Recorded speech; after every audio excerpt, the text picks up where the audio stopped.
안녕하세요. 고단한 인생길이지만 그러나 우리와 동행해 주시는 하나님으로 말미암아서 오늘도 담대하게 또 묵묵히 한 걸음 한 걸음씩 떼 나가시는 여러분 되시기를 주님의 이름으로 축복합니다. 자, 오늘 본문 말씀은 창세기 13장의 말씀입니다. 아브람이 애굽에서 그와 그의 아내와 모든 소유와 롯과 함께 네겝으로 올라가니 아브람에게 가축과 은과 금이 풍부하였더라. 그가 네게부에서부터 길을 떠나 베델에 이르며 베델과 아이 사이 곧 전에 장막 쳤던 곳에 이르니 그가 처음으로 제단을 쌓은 곳이라. 그가 거기서 여호와의 이름을 불렀더라. 아브라함의 일행 롯도 양과 소와 장막이 있으므로 그 땅이 그들이 동거하기에 넉넉하지 못하였으니 이는 그들의 소유가 많아서 동거할 수 없었음이니라. 그러므로 아브라함의 가축의 목자와 롯의 가축의 목자가 서로 다투고 또 가나안 사람과 브리스 사람도 그 땅에 거주하였는지라. 아브라함이 롯에게 이르되 우리는 한 친족이라 나나 너나 내 목자나 네 목자나 서로 다투게 하지 말자. 네 앞에 온 땅이 있지 아니하냐. 나를 떠나가라. 네가 좌하면 나는 우하고 네가 우하면 나는 좌하리라. 이에 롯이 눈을 들어 요단 지역을 바라본즉 소알까지 온 땅에 물이 넉넉하니 여호와께서 소돔과 고모라를 멸하시기 전이었으므로 여호와의 동산 같고 애굽 땅과 같았더라. 그러므로 롯이 요단 온 지역을 택하고 동으로 옮기니 그들이 서로 떠난지라. 아브라함은 가나안 땅에 거주하였고 롯은 그 지역의 도시들에 머무르며 그 장막을 옮겨 소돔까지 이르렀더라. 소돔 사람은 여호와 앞에 악하며 큰 죄인이었더라. 롯이 아브라함을 떠난 후에 여호와께서 아브라함에게 이르시되 너는 눈을 들어 너 있는 곳에서 북쪽과 남쪽 그리고 동쪽과 서쪽을 바라보라. 보이는 땅을 내가 너와 네 자손에게 주리니 영원히 이르리라. 내가 네 자손이 땅의 티끌 같게 하리니 사람이 땅의 티끌을 능히 셀 수 있을진데 네 자손도 세리라. 너는 일어나 그 땅을 종과 행으로 두루 다녀보라. 내가 그것을 내게 주리라. 이에 아브라함이 장막을 옮겨 헤브론에 있는 마므레 상수리 숲풀에 이르러 거주하며 거기서 여호와를 위하여 제단을 쌓았더라. 아멘. 자, 오늘 이 13장에는 극명하게 대조되는 두 인물이 등장하는데요. 바로 이 삼촌 아브라함과 조카 롯입니다. 두 사람의 인물이 대조가 되면서 등장하는데요. 이 두 인물은 재물과 소유에 대한 이 견해와 관점과 태도에서 아주 명백하게 다른 차이점을 보여줍니다. 삼촌과 조카 사이로 함께 출발했던 이 둘은 어떻게 이렇게 다른 길을 걸어가게 되었을까요? 자, 1, 2절을 보면 아브라함이 애굽을 떠나 다시 가나안 땅으로 돌아올 때 그에게 가축과 은금이 풍부하였다고 그렇게 말합니다.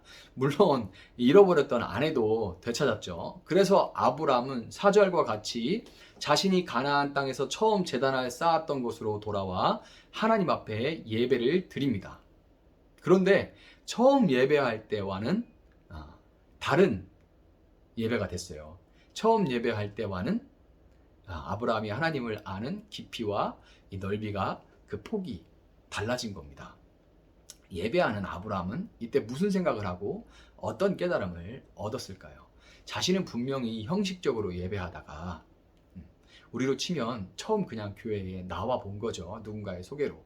혹은 뭐 상황이 그래서 어떻게 하다 보니까 교회에 한번 나와 본 거예요. 그래서 예배에 참석해보고 그러나 아직은 그냥 형식적인 예배였을 뿐입니다. 습관에 따라 그냥 그 분위기에 따라 그냥 형식적인 예배를 드렸던 건데 정작 어려움이 닥쳤을 때는 신앙이 아직 없기 때문에 하나님께 예배하며 묻지도 않고 자기 눈에 보기 좋은 대로 형편과 처지를 따라서 이집트로, 이 애굽으로 내려가 버렸습니다.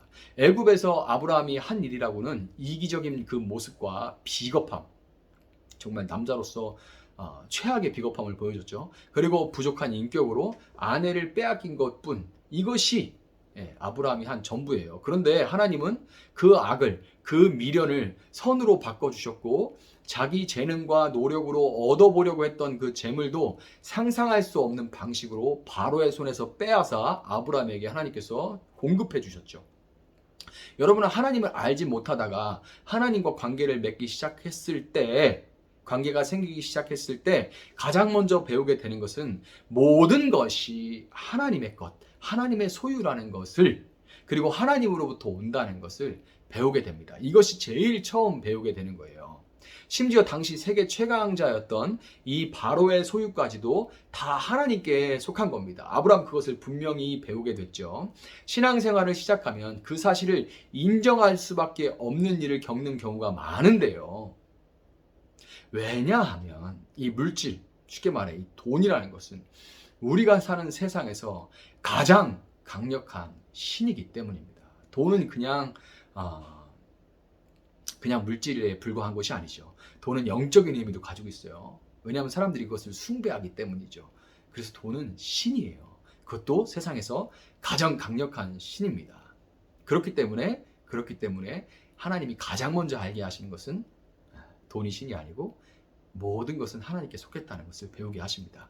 특별히 이 재물에 매여서 신앙생활을 한다고 해도 조금만 물질에 돈의 압박이 있으면 쉽게 하나님을 떠나서 자기 눈에 보기 좋은 대로 행하는 그런 사람이 있다면 모든 사람이 다 돈에 완전히 황금 보기를 돌같이 하라 이런 분이 정말 있을지 모르지만 그러나 특별히 더 약한 사람들이 있죠. 그래가지고 조금만 물질에 어려움이 있고 조금만 손해가 있고 그러면은 그러면은 하나님 기도해달라고 막 사람들한테 막 얘기하다가 정말 그 일이 잘 안 풀리고 돈이 좀 어렵고 궁하고 쪼여오면 바로 그냥 교회를 떠나버리고 이런 분들 참 많아요. 그런데 만약에 정말 하나님이 그를 부르신 것이 맞다면 그는 반드시 아브라함 같은 깨달음을 얻도록 하나님께서 인도해 가십니다. 어떻게 보면 무섭게 들릴 수도 있는데 가진 것을 다 잃게 되는 경우나 혹은 정말 노력하지 않았는데 하나님께서 채워주시는 일을 반대로 경험하기도 하면서 하나님이 정말 택하신 사람이라면 그렇게 해서 다시 하나님을 경험하게 되는 일들이 생기게 돼요. 그런 깨달음을 얻게 됩니다. 하나님이 아브라함에게 애굽으로 내려가라고 그렇게 하신 것이 아니죠. 아브라함 스스로 내려갔잖아요. 이와 마찬가지로 하나님이 재물의 덫을 쳐놓고 우리를 시험에 빠뜨리시는 것이 아니라 우리의 짧은 안목과 조급함으로 인해서 스스로 시험에 빠지는 거고, 돈에 약하니까 그리고 멀리 보지 못하니까 스스로 막 이렇게 해보려고 저렇게 해보려고 하다가 스스로 덫에 빠지게 되는 것이고, 하나님은 그곳에서 우리가 덫에 빠져있는 그곳에서 우리를 건져서 악을 선으로 바꾸시되 반드시 우리로 하여금 하나님이 모든 것의 주인이시라는 깨달음을 그 사건을 통해서 얻도록 하신다는 거예요. 정도의 차이, 경우의 차이가 있긴 하겠지만 하나님은 모든 하나님과의 관계가 생긴 사람들을 맨 처음에 하도록 하는 일이 바로 이겁니다. 자, 그런데 이런 여정과는 다른 길을 걸어가는 사람이 등장하죠. 바로 조카 롯입니다. 그는 아브람과 함께 가나안 땅에서 애굽에서 다시 가나안 땅으로 돌아오는 그 모든 여정에 아브람과 함께 하면서 그 모든 사건을 바로 옆에서 경험했던 사람입니다. 이집트에서 그런 일들이 있을 때 롯도 거기에 있었어요. 그리고 다 봤습니다. 그리고 아브람이 속 썩는 거 이런 거 다 봤어요. 그렇지만 롯은 그 사건을 통해 아무것도 배우지 못했습니다. 롯에게 애굽 사건은 그저 재수가 억수로 좋았던 사건일 뿐이에요. 그냥 로또 맞은 거예요. 그냥 롯에게는 생각지 못했는데 롯은 로또 맞은 거. 그냥 롯은 그렇게 생각한 겁니다. 로또 맞았다고.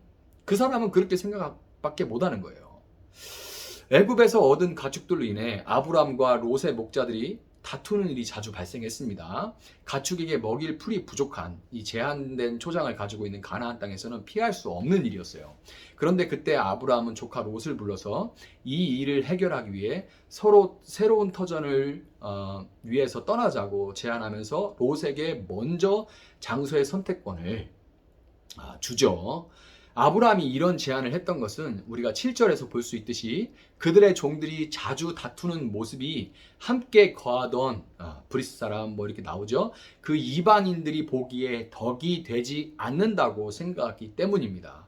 하나님과 관계가 생긴 아브라함은 여호와 하나님을 믿는다는 것을 알고 있는 하나님을 믿고 있는 것을 알고 있는 이방인들, 다른 신들의 이름을 부르는 이방인들에게 하나님의 이름이 모욕당하는 것을 원치 않았던 거예요. 관계가 생기면 다 그렇죠.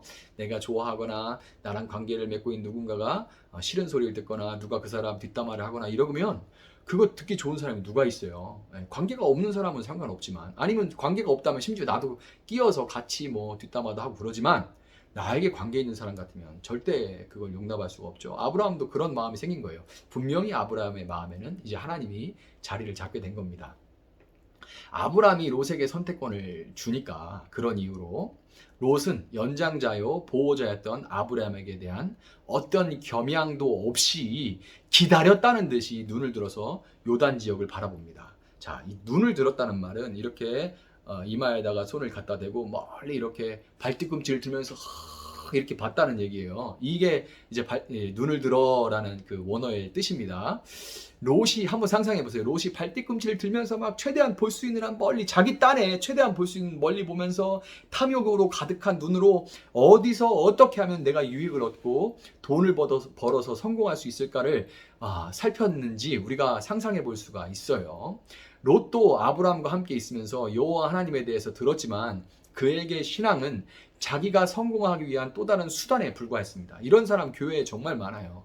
롯이 바라본 요단 땅은 여호와의 동산 같았는데, 그런 사람들도 교회 용어는 잘 쓰죠.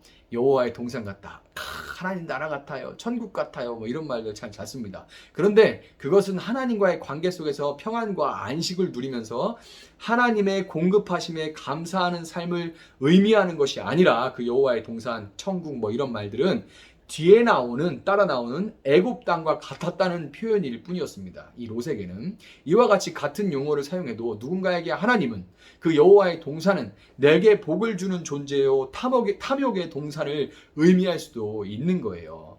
아담과 같이 스스로 자기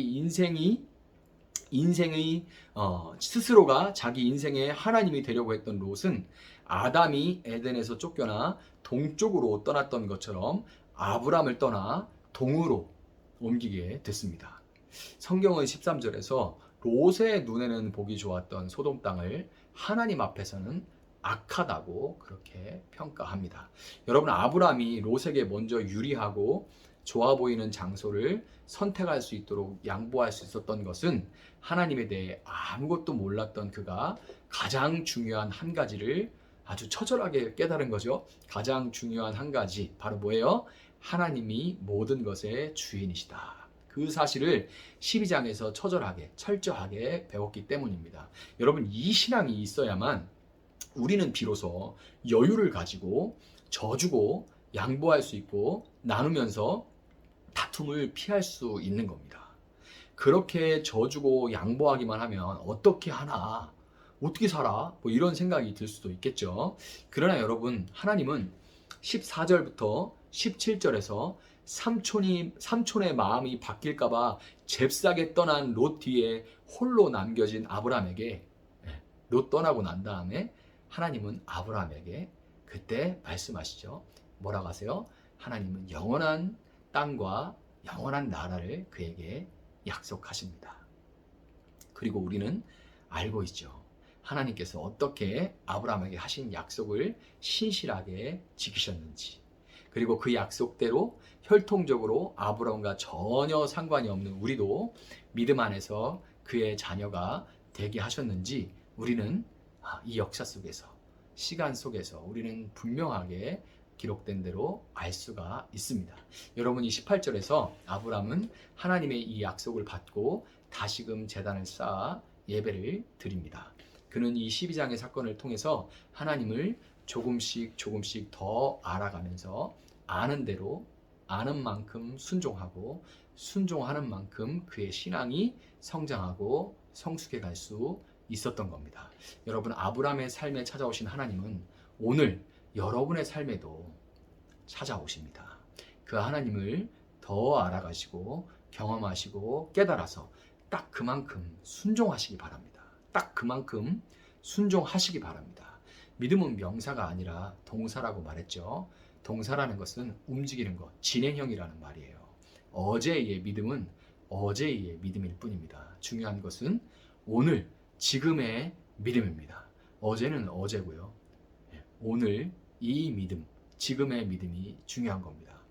아브라함의 자손으로 날마다 더욱 성장하고 성숙해가는 믿음의 소유자가 한 분 한 분 되시기를 주님의 이름으로 축복합니다. 한번 기도하겠습니다. 사랑하신 하나님 감사합니다. 이렇게 오늘 창세기 13장의 말씀으로 우리에게 또 다른 깨달음을 허락하여 주시니 감사합니다. 하나님만이 모든 것이 주인이시고 하나님만이 우리의 모든 필요를 때를 따라 공급하시는 공급자이심을 우리가 선포하고 고백합니다. 하나님, 세상은 바로와 같이 강력한 자가 모든 것을 가지고 우리는 그 밑에서 억눌려 살 수밖에 없다고 그렇게 말하지만 그렇지 않습니다. 너무나 강해 보이는 세상이고 세상에 부역해야만 우리가 먹을 것 입을 것을 받아낼 수 있을 것, 얻을 수 있다고 생각할 수 있지만 그렇지 않습니다. 하나님이 모든 것의 주인이시고 하나님, 우리는 하나님의 자녀입니다. 우리가 세상에 사는 것은 부역하고 노예처럼 돈에 매여 먹을 것을 위해 무엇을 먹을까, 무엇을 마실까, 무엇을 입을까 그것을 위해 살아가는 것이 아니라 하나님의 놀라운 덕, 하나님의 아름다운 그 사랑을 전파하기 위하여서 하나님, 우리가 때를 따라 우리를 보내신 모든 곳에서 하나님 믿음으로 순종하며 살아가는 것인 줄 믿습니다. 우리가 이것을 자주 잊고 살아가지만 그러나 다시금 새롭게 하시고 우리가 하나님만 믿고 하나님만 의지하고 살아갈 수 있도록 롯이 아닌 아브람을 쫓는 그런 삶을 살아갈 수 있도록 하나님 함께하여 주시옵소서. 오늘 하루도 주님 은혜 가운데 믿음으로 승리하는 하루가 되게 하시고 우리 모든 성도들의 필요와 형편을 주님 아시오니 채워주시고 공급하여 주시옵소서. 감사하며 예수님의 이름으로 기도하옵나이다. 아멘. 이어서 계속해서 기도하시기 바랍니다.